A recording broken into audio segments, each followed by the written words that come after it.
State asida thokliba irang lakshinabagidamag security forces singna lokotpa khongthangi sarugamoina mafam kayada combing operation chathaduna khulai kaya fagat paleptri ngasisu KAKCHING district ki pangantabi chingkhagi thamnapa chingdagi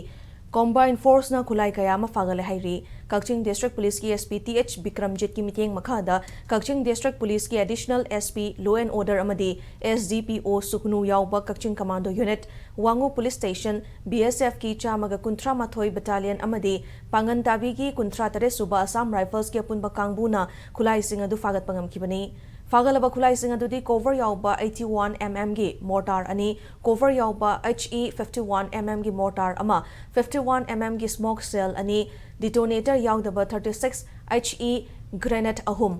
pump action gun gi kapayariba marumari smoke grenade ama baofeng handset ama helmet ani BP vest mari camouflage ki khongrau mari camouflage shirt ani camouflage t-shirt amani fagalaba khulai sing adu makhataba legal action gi damak Wangu police station da sinakre hairi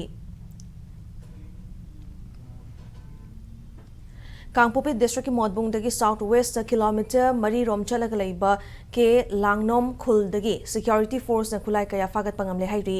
impact news na fangba pawda ngarang kunithoi shuba Assam rifles Marifutara Marishuba CRPF battalion amadi KANGPOKPI district police ki apunba kangbu amana ke langnom kulda thi bohumba ki thabak chathaki thi bohumba du da magazine ga loinana 9mm CMG ama single bore barrel gi rifle ani hand grenade ama stand grenade ama smoke grenade ama magazine ga loinana .303 rifle ama 9mm gi kapayari ba maru tara taret 7.62 mm blank round mapan single bore cartridge marini fagalaba khulai sing adu makhataba legal action gi damak Saparmaina police station da sinakre hairi